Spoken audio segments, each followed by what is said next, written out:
Hey there, welcome to the Side Farm podcast. I'm Amber, voice from Windows, and I'm excited to have you with us. Here, we dive into the world of farming, sustainability, and rural living, sharing stories and insights straight from Side Farm and beyond. In each episode, we take the essence of Side Farm's note articles and podcast episodes, summarize them in English using NotebookLM, and bring them to you through engaging conversations. Whether you're a seasoned farmer, a foodie, or just curious about agriculture, there's something here for everyone. So grab your favorite beverage, get comfy, and let's jump into today's episode of the Side Farm podcast. Welcome in, everybody. We're diving deep today into something that honestly might sound a little dry at first, but trust me, it's fascinating. Seed sovereignty in Japan. Well, sounds like a challenge. It is a bit, right? I mean, you hear all the time about Japan struggling to be self-sufficient with food, and well, yeah, that overall rate is only about 30%, which gets debated a lot. Right. But here's the thing that really surprised me when I was digging into this.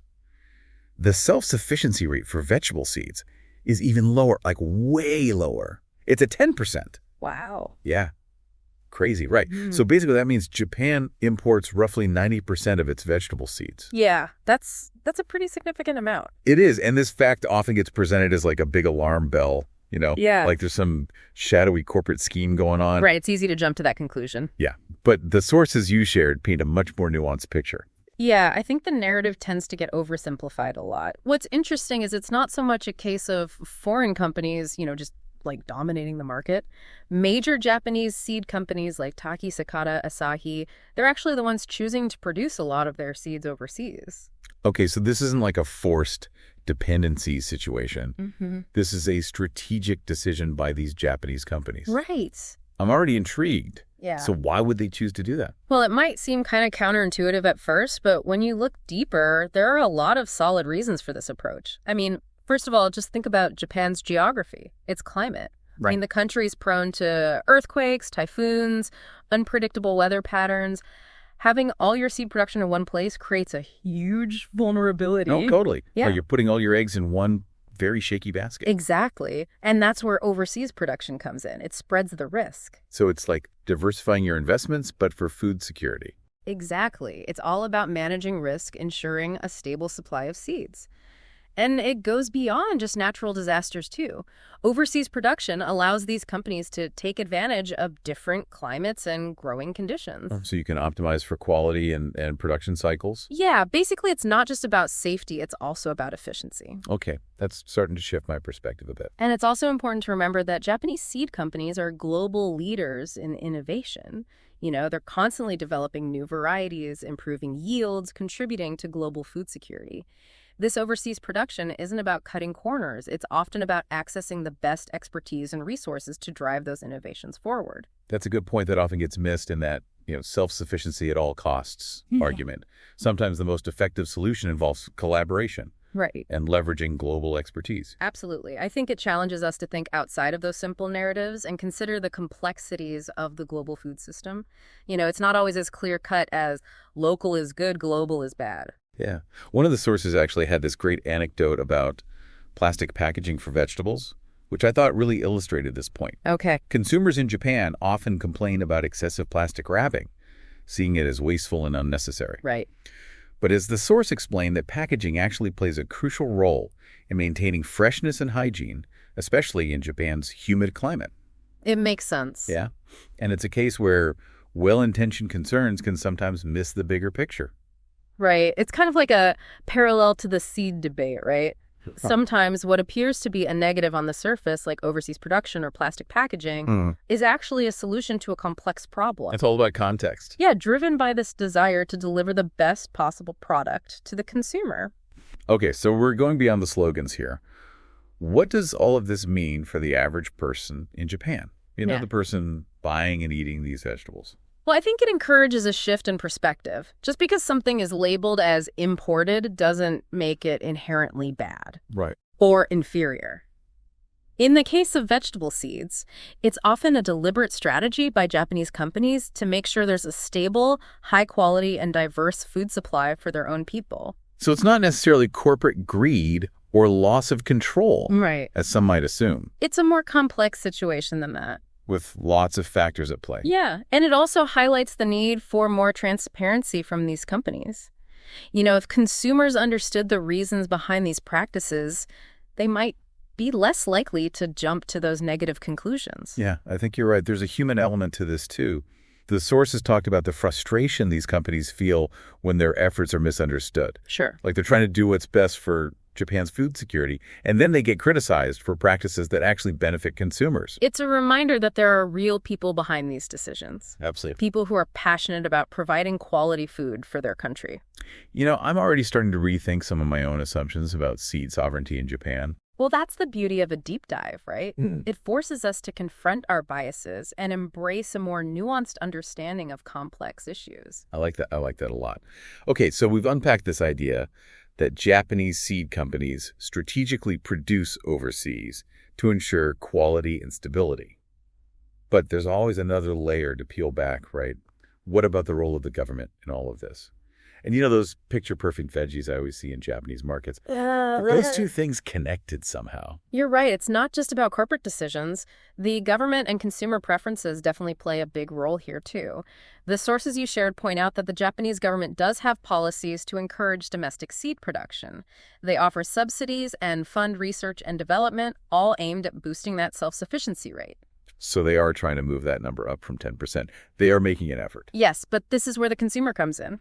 Japanese shoppers are known for having really high standards, especially when it comes to how their produce looks. Yeah, those flawless, blemish-free fruits and vegetables. It's like an art form in Japanese supermarkets. Exactly. And to achieve that level of visual perfection, you often need specific seed varieties. And sometimes those varieties are best produced in certain climates or using techniques that might be better suited for overseas production.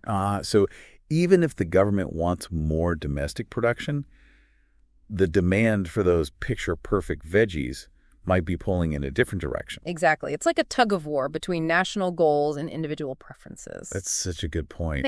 It's a reminder that food systems are so complex. They're shaped by all these different factors, from government policies to what consumers want to what companies are doing. And sometimes those factors clash. Absolutely. The sources also brought up something that really blew my mind: Japan's reliance on imported fuel. Yeah, that's often overlooked in discussions about food security. It's huge, though, right? It is. Japan is 100% reliant on imported oil. 100%. I knew it was high, but that's a really stark number. It is, and it has massive implications for Japan's food system. Imagine if the country could magically produce all of its food domestically. Without fuel for transportation, processing, agricultural machinery, it wouldn't even matter. Wow, you don't often think about that. We tend to focus so much on the food itself, but the entire system is built on this foundation of fuel. It is, and without energy security, food security is incredibly fragile. So even if Japan could somehow achieve complete seed sovereignty, that wouldn't solve the bigger issue. Right. It doesn't address those other vulnerabilities. Okay, so it's about more than just seeds. It's about understanding the whole web of relationships that makes up our food system. Exactly. And the sources actually argue for a more holistic approach to food security, one that considers the entire system, from energy to transportation to the social and economic factors that shape how food is produced and distributed. So where do we as individuals fit into all of this? I mean, it's easy to feel overwhelmed by these huge issues. It's a common feeling for sure. But I think the sources offer a glimmer of hope. They really emphasize the power of informed consumer choices. Yeah. It's about understanding the issues, asking questions about where our food comes from, supporting companies that align with our values, and advocating for policies that promote a more sustainable and equitable food system. So it's not just about buying local or buying organic. It's about being informed and making conscious choices. Exactly. And realizing that those choices aren't just personal preferences, they have real-world consequences. I like that. Our food choices as political acts, it makes it feel less passive. And the more we understand the issues, the more informed those choices become. Okay, I'm starting to feel a bit more empowered here. But there's one piece of this puzzle we haven't really explored yet, the cultural side of things. How does Japan's history and traditions play into this whole conversation about seed sovereignty? That's a great question, and one that the sources delve into quite a bit. They highlight this traditional Japanese practice called tagen, which refers to saving seeds from one year's harvest to plant the next year. This practice wasn't just practical, it was deeply connected to cultural values, connecting generations through the act of sharing seeds and preserving these local varieties that were adapted to specific regions. That's beautiful. It's such a different way of thinking about seeds than what we often see today. It is, and for centuries, Taigen played a crucial role in ensuring food security and biodiversity in Japan. But as Japan has modernized and urbanized, this practice has really declined.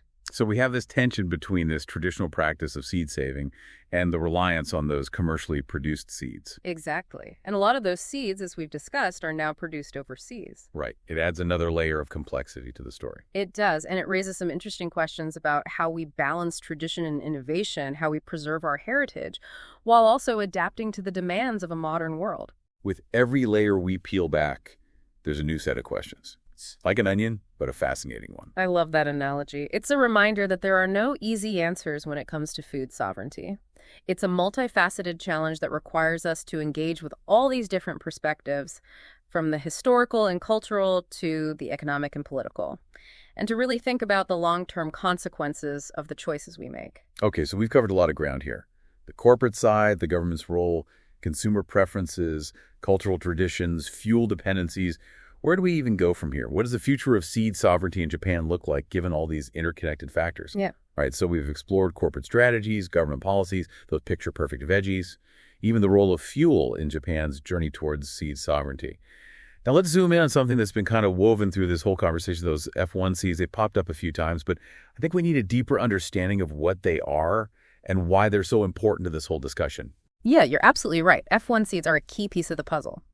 To put it simply, F1 stands for first filial generation, which basically means these are the offspring of two very carefully selected parent plants.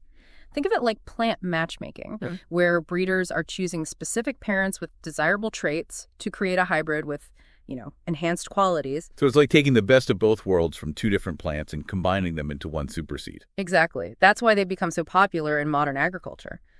These F1 hybrids often exhibit something called hybrid vigor, meaning they outperform either parent in areas like yield, disease resistance, uniformity, even flavor. That makes a lot of sense why commercial agriculture would embrace that. But I've also heard some negative things about F1 seeds. What's the deal with that? Isn't there this myth that they're sterile? Yes, the sterility myth. It gets repeated a lot, but it's not entirely accurate.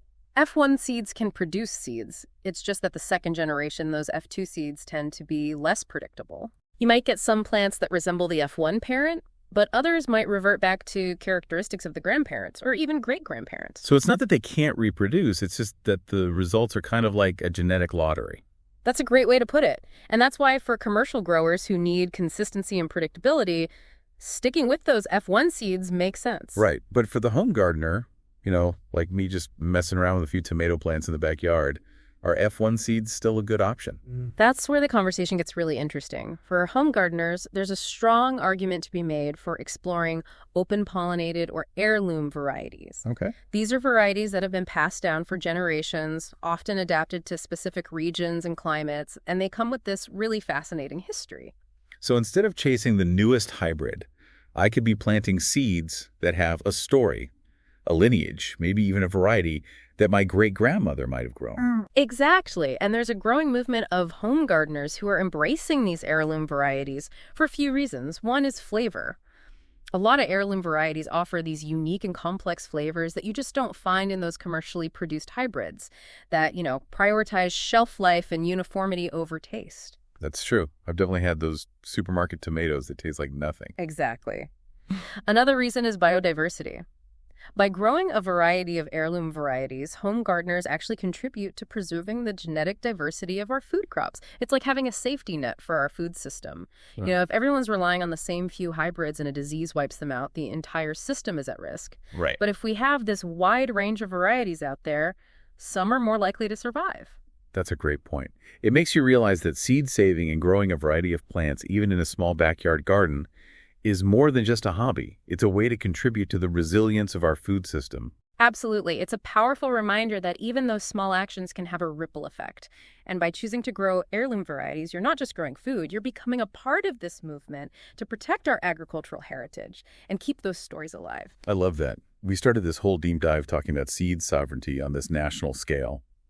But this conversation about heirloom varieties and home gardening brings it back to such a personal level. Yeah. It's like reclaiming that connection to seeds and recognizing the power we have to shape the future of food, even in our own backyards. I love that. It brings it full circle. And I think that's a really empowering message to take away from all of this. It's not just about waiting for governments or corporations to fix things. It's about each of us taking action, whether that's planting a seed, supporting a local farmer, or advocating for policies that create a more resilient and equitable food system. So what started as a deep dive into seed sovereignty in Japan has become this incredible exploration of our whole food system. We've talked about corporate decisions, government policies, consumer preferences, cultural traditions, fuel dependencies, the importance of biodiversity, and the power of individual action. It's been quite a journey. It really has. It reminds us that even something as seemingly simple as a seed is connected to this vast network of relationships and systems. And understanding those connections is the first step to making more informed and conscious choices. I'll never look at a tomato in the supermarket the same way again. Okay. As we wrap up this deep dive, what are your final thoughts? What message would you want our listeners to take away from this conversation? I think the most important takeaway is this. Our food choices have consequences that extend far beyond our individual plates. They impact farmers, they shape communities, they influence ecosystems, and they have implications for future generations. So let's all try to be more conscious and informed eaters. Let's ask questions. Let's support those who are working to create a more just and sustainable food system. And let's never underestimate the power of a single seed. Beautifully said. This deep dive has been truly eye-opening. Thank you so much for joining me and sharing your insights. It's been my pleasure. Thanks for having me. And to our listeners, thank you for diving in with us. We hope this conversation has sparked your curiosity and inspired you to think differently about the food you eat and the choices you make. Until next time, keep learning, keep exploring, and keep those seeds growing.